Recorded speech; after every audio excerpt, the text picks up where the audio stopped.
Egypt की valley of the Kings में से जब इजिप्शियन किंग टूटनखामुन का खजाने से भरा टूम डिस्कवर किया गया तो इस खबर ने पूरी दुनिया में हलचल मचा दी थी। 26 फीट पहाड़ के अंदर छुपा हुआ ये टूम 3000 सालों में पहली बार खोला गया था, जिसके अंदर लातादाद खजाने और किंग टूटनखामुन की मम्मी भी मौजूद थी। इस टूम में से मिलने वाला सोना बिल्कुल प्योर था और इसका टोटल वजन 1,03,000 तोला सोने के बराबर था, जो तकरीबन एक टोयोटा गाड़ी के वजन के बराबर बनता है। वैसे तो इस टूम से मिलने वाला तमाम खजाना और गोल्ड प्राइसलेस है, लेकिन अगर एक एस्टिमेट लगाया भी जाए तो आज के दौर में इसकी कीमत 5.5 अरब रुपयों के बराबर। टूम डिस्कवर होने के बाद आर्कियोलॉजिस्ट ये देखकर परेशान थे कि आज के मॉडर्न दौर में भी इतना ज्यादा सोना पहाड़ों से ढूंढने और निकालने में एक माइनिंग कंपनी को कम से कम भी 10 साल लग जाते हैं। तो आखिर 3000 साल पहले, जब ना ही कोई मशीनरी थी और ना ही कोई टेक्नोलॉजी, तब एंशिएंट इजिप्शियंस ने ये सोना निकाला तो आखिर कैसे और कहां से? फ्रेंच गोल्ड एक्सपर्ट थॉमस फॉशर अपनी टीम के साथ इस मुश्किल तरीन चैलेंज का राज जानने के लिए मैदान में उतर आए।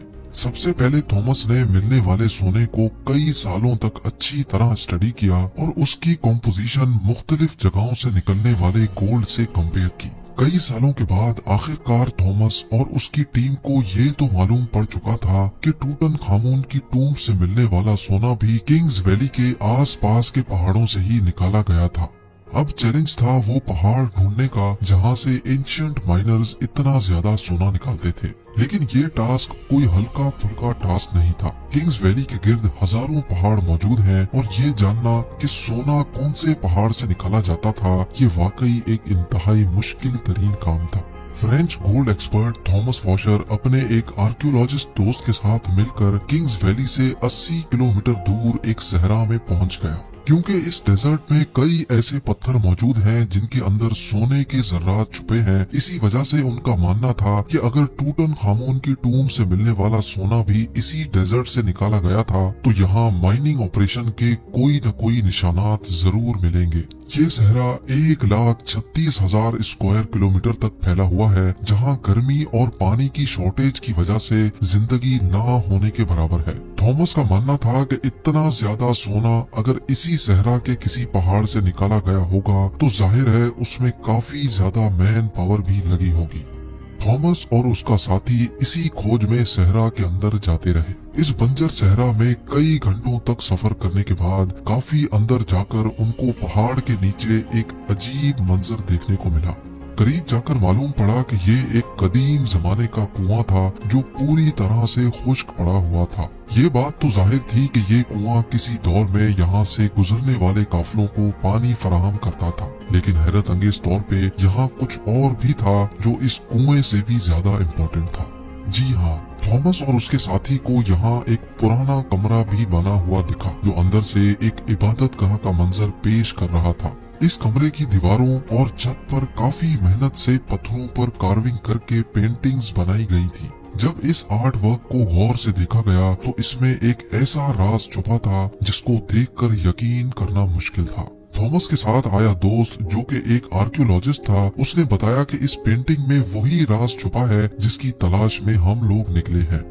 पेंटिंग में जाहिर था कि सहरा में बना ये कुआं और रेस्ट रूम इस सहरा का सबसे पहला स्टॉप है, जहां पर एंशिएंट गोल्ड माइनर्स आराम करने के लिए रुकते थे। एंशिएंट इंजीनियर्स ने गोल्ड माइन तक जाने के लिए कुओं और रेस्ट एरियाज का एक नेटवर्क बनाया हुआ था। एक अंदाजे के मुताबिक हर एक रेस्ट एरिया 70 से 80 किलोमीटर के फासले पर बना हुआ है और एक रेस्ट एरिया से दूसरे तक पहुंचने के लिए माइनर्स की टीम को कई दिन लग जाते होंगे। जहां इस रेस्ट एरिया से मिलने वाली इंफॉर्मेशन से थॉमस और उसका साथी बहुत खुश भी हुए, वहीं दूसरी तरफ उनको ये भी मालूम पड़ गया था कि ऐसे कई स्टॉप्स तक उनको आगे मजीद ट्रेवल करना है, क्योंकि जिस मंजिल तक पहुंचने के लिए थॉमस कई सालों से इंतजार कर रहा था और वो मंजिल अब बहुत ज्यादा करीब दिख रही थी। इसी वजह से उन्होंने सहरा की गहराई में जाने का फैसला किया।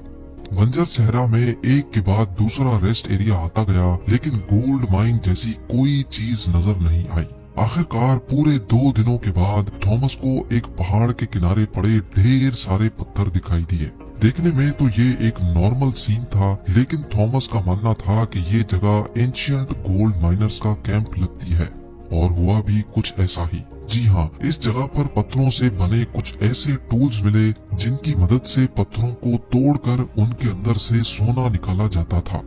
ये पत्थर जो दिखने में एक नॉर्मल पत्थर लगता है, इसको इस टूल की मदद से तोड़कर क्रश किया जाता था और फिर उस क्रश में से सोने के जर्रात अलग किए जाते थे। जब इस जगह मजीद सर्चिंग की गई तो यहाँ गोल्ड माइनिंग के कई टूल्स जमीन पर पड़े दिखाई दिए।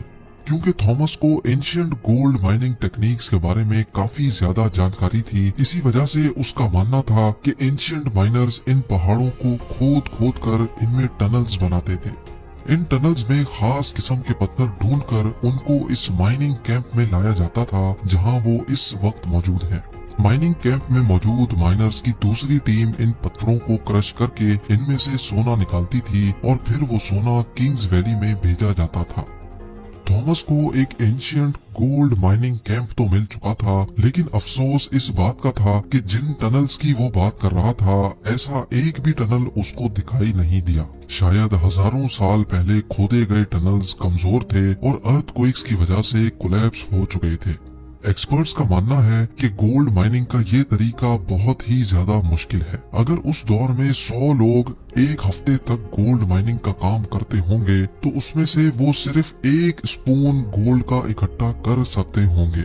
यानी ये कहना बिल्कुल भी गलत नहीं होगा कि टूटनखामुन की टूम से मिलने वाला गोल्ड माइन करने में हजारों एंशिएंट माइनर्स एक ही वक्त में काम करते थे, लेकिन फिर भी उनको ये टास्क कंप्लीट करने में कई साल लगे होंगे।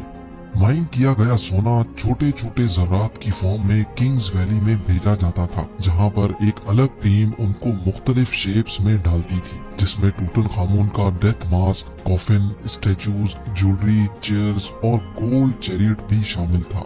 1922 में जब हॉवर्ड कार्टर ने ये टूम डिस्कवर किया था, तब उसमें 5000 मुख्तलिफ किस्म की चीजें मौजूद थी। इन तमाम चीजों का कैटलॉग बनाने में ही ब्रिटिश आर्कियोलॉजिस्ट को पूरे 10 साल लग गए थे। उम्मीद है ज़ेम टीवी की ये वीडियो भी आप लोग भरपूर लाइक और शेयर करेंगे। आप लोगों के प्यार भरे कमेंट्स का बेहद शुक्रिया। मिलते हैं अगली शानदार वीडियो में।